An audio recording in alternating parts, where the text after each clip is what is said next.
The plane is in the air and we return to beautiful Erangel. The trees, the hills, the easy car rotations, Cameron.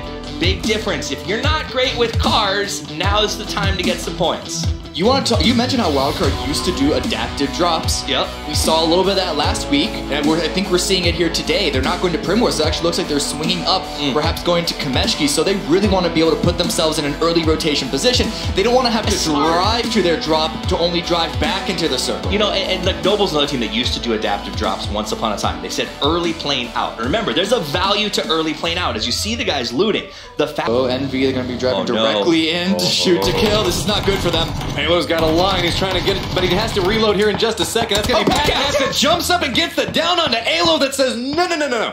We want this. Patcaps on very low life, but he managed to get the necessary down with it. Now a little bit of skirmish going on the other side as it's also going to be two members of Shoot to Kill already down. Envy coming in with fire and gusto early game. It was a good trap by Shoot to Kill, but they weren't able to capitalize it. Envy with the complete turnaround, and Shoot to Kill, they're now just spread out all over the place, and there's no way for them to turn it back around for themselves. There's no way for them to get these two players back up. Oh, but Noble's coming up to join in the party, running back over here next to Envy as well. Will's got knocked down pretty low, and the buggy flips over in the worst spot. Will's gonna jump out, but I think he might have a little bit of a line of sight break. Nope, he's just gonna get knocked down by Taro. I gotta say, Envy's netting themselves a lot of kills in this rotation. They didn't even mean to stop here, it just happened, but hey, we know they can shoot.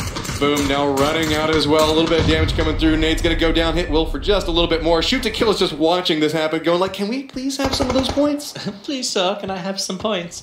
I mean, that's it, though. As Envy stopped, they had a good spot. They could be rotating past them. Well, I mean, they also got to just go ahead and massacre Alo, which is, with him on the game, what's going to happen? Oh, speaking of unstoppable, you've got Endemic still posted up on this northern side of Georgia Pool. They're going to get a nice shot back down onto Zampa. That's going to be rough for Tempo Storm as they were just trying to make a passive here. We talked about bridges. That's not the bridge camp I was expecting to see in this round. Yeah, make their way forward and bully them out. You can see Venerade's right on the other side of this. Adam's trying to prepare a grenade, but it's just too many angles. Shoot to Kill is outnumbered at this point, and they have to be so cautious as a beautiful nade comes from Venerade. Gonna down him, but now it's just uncivil. It was a good cook by Adam, but Envy, they swarmed all around them, trying to get as many angles onto him as possible. And, well, he's down. It's all up to Uncivil right now to try and pull something out. I honestly don't know if there's anything he can even do. At this stage in the game, Envy, there's no reason for them to back off, so they may just 4v1 rush him into the building. I gotta say, they should know the numbers. They're the guys that got 2 kills on Shoot to Kill. They know the fact that they're about to flesh out, get the third one. They're like, hey, wait, there's only one guy left, and now they're starting to capitalize. Like, wait a second. Now they're making the flood up. To be fair, this is one of the harder buildings to push into because of the angle that Uncivil is currently holding. However, 1v4, it's fair to assume that they're going to get him in the end. They could nade up there. There are ways they can try and flesh it out without using too many resources. It's all a matter of does Shoot to Kill try to go for the flush, or they're going to just try to go for survival. They get the 2 downs, but doesn't matter. They're going to go ahead and get taken out anyway, but Caden does get flushed. He does get the flush there, so that's 1 point. It's a rough situation for Uncivil to have found himself in, but that was likely the best thing he could take from it. While that one-way angle, they are just completely surrounding Ghost right now, and there is nowhere to go. Look, Drassel's on near on no life. McCoy goes down from Baja Waka's shots on the outside of it. He is just spraying into smoke as nades are going down off of it. Baja just has a clean angle, and Ghost has nowhere they can look. Nade's going to roll back down onto it. Hypoc is just walking right up into it, but he's going to get down from a beautiful spray coming out from Balak, but it does not matter, as it's going to look like everybody should be able to get rezzed here, even though 2 members did go down. 2 did go down. I hope that's a smoke, not a frag. We have seen a frag go down at that time there.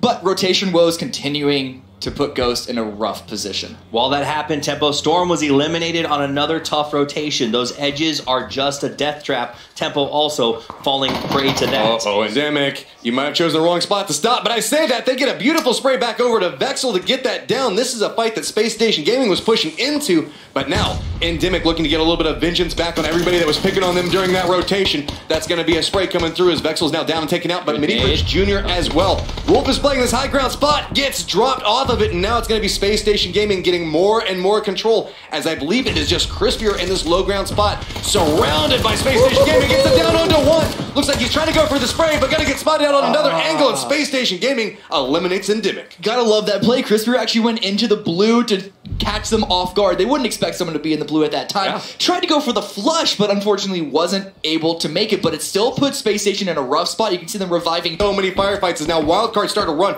right up next to Smoking Aces, and Cherry Poppin' sends a beautiful spray onto Extreme. So now Tamai, Pride, Sharp Shot's already down and out back behind it. How are they going to make a play around this? As look at the repositions coming out from Smoking Aces. They're all trying to play along this wall. They can hear each other. Define with a beautiful reposition is going to get himself an easy down off of it. So now Pride still looking back over this direction. He is the last member for Wildcard. He has to know where everybody's at, trying to hit the spray onto it. Can he get the necessary downs to buy him some more space? But Oxy is coming up right back behind him. He's about to walk into a ton of people as Jason is just watching this and right now kind of protecting everybody. But no, Wildcard's gonna go down. How does Oxy capitalize?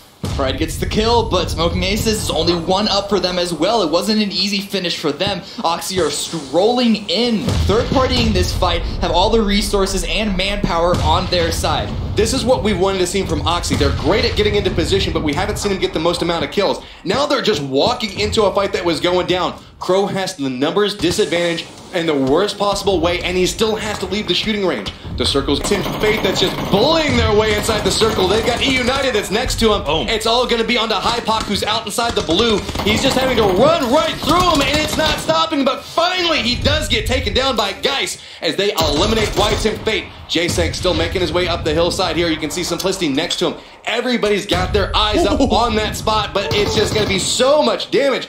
J-Sank has, right? I mean, that's whenever the cacophony of chaos happens, is when somebody goes, I see someone, and everybody starts to shoot. I mean, think about this. When was the last time we saw 9 people alive, 4 different teams, and we're in the last circle? So we're at that condensed point. Everything's making its way towards the center. Everybody's going to have to fight. He's got to hit the shot, and it's not a bolt action, so he's going to hit multiple shots before he gets turned around on. This is going to be rough. So now he's decided to sneak back a different direction. He sees all these players in front of him. He has to have an idea of, okay, this is going to start turning back. Oh, dude, you got to move. There we go. He's going to get a little bit of ahead of it. So everybody's just silent, creeping ahead, creeping ahead. What's going to be funny, though, everybody's starting to play around the lower part of the hill. He could really sneak up back behind everybody. It's going to be planned. That spots out Pencil. That's going to give away position for one. J-Sank's taking a little bit of damage from the blue, but everybody's now looking back up towards where we see Simplicity at. Clam still needing to move forward. His feet just keep taking blue damage. Spray's going to come through, and he's going to get down from the blue. That's going to go ahead and take down Oxymoron, dropping us down to 3 teams, but E United wants to capitalize. Simplicity are going for the revive. This is going to help them find multiple angles of attack, but they're going to continue to push into E United, and Pistola finds out Wooly. All right, so the res did come back out, but it's just going to be rotating back and forth. Meanwhile, Space Station Gaming just creeping forward every single time he wants these guys to find out. Pizzolo's taking a lot of damage, and that's going to drop us down to 2 teams. The nade is ready. He has an idea on where it's at, but he's going to get spotted out. And E United just grabs this win and takes it with 16 kills. Woohoo! First kills. First team to join the 16K club. We had it in preseason.